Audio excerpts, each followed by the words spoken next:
I love when you say next. You prompt me. It's great.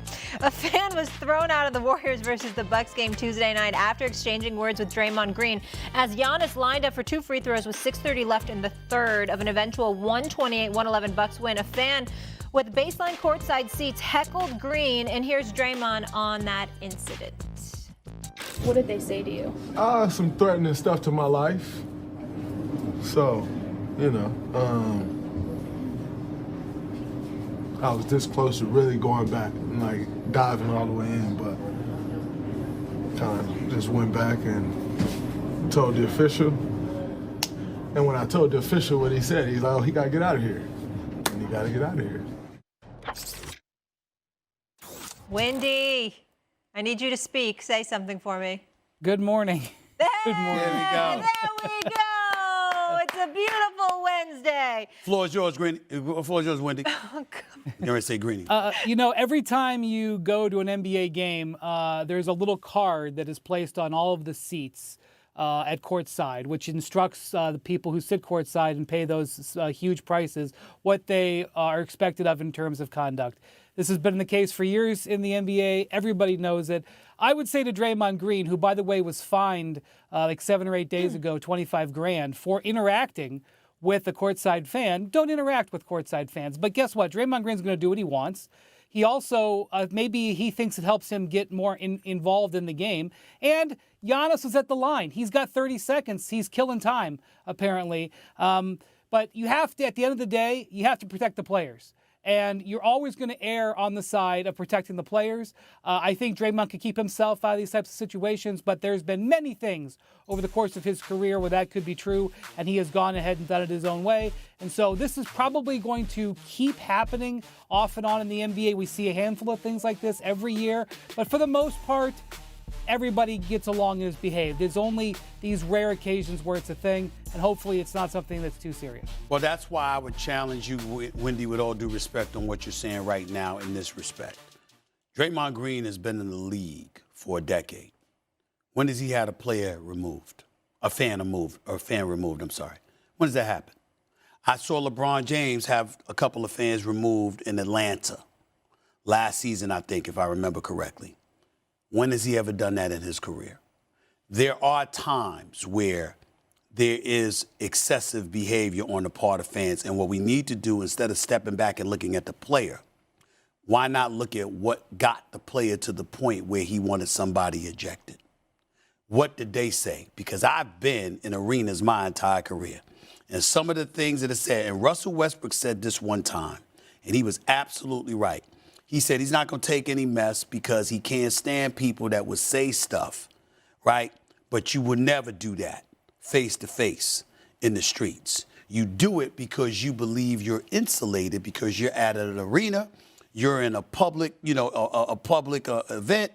You know there's security around. You know these players can't come at you. Why you think that they had to restrain Russell Westbrook when the people threw the popcorn on them and stuff like that? There's certain stuff that you don't do. Now, what did Draymond Green say? Draymond Green said, the dude threatened me. He said something threatening. Now, in LeBron James' case, it might have been somebody. I mean, in the past, you had people. I was at an arena in Indy years ago when I heard the racial epithets thrown at Allen Iverson. I'm not saying most fans in Indianapolis did that because they're fantastic, and it's a great sports venue. But that particular fan did do that to Allen Iverson. I heard it with my own ears. I was standing right there, okay? Years later, when you see Russell Westbrook, when you see LeBron James and others, listen, I don't think about them when it gets to that point. I'm like, what did you say? If you're the fan of Utah and you said something to Russell Westbrook and Russell Westbrook said, oh, my kids, I'm telling you right now, blah, blah, blah. Well, what you say to him? That's all I'm trying to say. Because you can't tell me the players are instigating something with you. You did it with them. And they know they got to take it because you're going into hostile confines. They expect that. So why in God's name would they get to a point where they have to have you removed? You know why? It's because they really, really want to do something to you, and they know that they can't. So that's their recourse. Why would they want to do something to you if you're doing what every fan does? You know why? Because there are some fans who want to stand out above the crowd, and they want to make sure they affect you in a way the typical fan does not. And that leads to them going beyond the pale to say and do stuff they shouldn't say and do. Hard to believe these fans go to these arenas and say these kind of things. Now, listen, Draymond Green, the average fan would say, well, he brings a lot of this on himself. When walking out of Memphis last year in that playoff game, right. Everything else, when he flipped everybody. He didn't ask for anybody to be ejected from that game. No, he didn't. No. And you have to behave yourself. Just go to the arena. The game's almost over anyway. Go to the arena. 30 seconds to go, right? Go to the arena. Sit there. You got that great seat. And don't get nasty. You can boo, you can yell, you can do anything you want. But why does the fan have to get nasty? Why do you have to cross the line?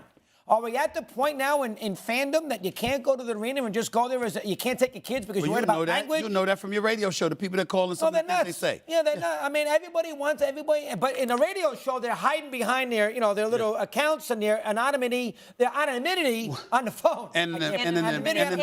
Here, he's trying to make a name for himself. Just shut up and get out of the arena and wait for the game to end. Now, the problem with it is that Green is a guy that sometimes brings some of this. And by the way, his top 5 list of all-time players was a joke. Did you see that? He didn't have Kareem on it? Yeah, right. That's ridiculous. How do you not have Kareem on it? As I go all over the place. Gotcha. And no Bird. But anyway, I'm going to blame the fan in this situation. But you don't laugh on Bird. Wendy, the fans at fault. Bird is not a top 5 player. Oh, yes, he is. Larry Bird is not a top 5 player of all time. Oh, you're crazy. Don't get me started on that. Not. Oh, yes, he is. It's actually Greeny. He's not. Oh, no, he It's said that. anonymity, Greeny. Yeah. Brian, you're 100% right. Fans should shut up. And you're wrong about Bird. There's no question. He's not LeBron, top 5. Jordan. He's great. Magic. Not top 5. Oh, yes, he is. Not top 5. Go ahead, Wendy. I don't know how we got I'll here. tell you, Larry Bird's top 5 in trash talk, and Draymond would probably be right up there with him. And That's a top good 5 point. list. Bird was we could into agree that. on. Yes, he was. Listen, when you get Dr. J. Julius Irvin to want to punch you in the face, that's something else. Dr. J was the ultimate gentleman, and he punched Larry Bird in the face. You remember Game 5 in the Heat 84 final? You remember, right? Yes. It was 17. Yes. 105 degrees in the Boston. And Paul Silas passed away this week. It's never okay, though. Let me just get back to it. It is never okay to threaten someone, threaten their agree. life, their family. Get out. He made the right decision, and you heard him. He said he kind of wanted to handle it himself, but he calmed down. You got to applaud Draymond. Yeah, I agree. He was restrained, and he got him out. Because today's day, you cannot play around with that. You can't fool around. You don't know Absolutely. these fans. It's Anyway, unacceptable. Bird in that game. What? Wendy? Stay focused. They beat the Celtics. They beat the Lakers. He was 15 of 20 from the floor. Doggy. 17 rebounds. Hey. 9 assists. Savant time is over, doggy. Magic. I got to go. Worthy. How many championships did he lose to the Lakers? 1 and 2. I love you, Stevie, so much. Go ahead. Can I do my job? Yes, ever? I'm sorry. Coming up, Brady and the Bucks have been rough down through the season, but how much of the blame should be on Teflon Tom? We get into Tommy Brady and Kyrie and KD taking a seat Saturday night in Indiana, landed them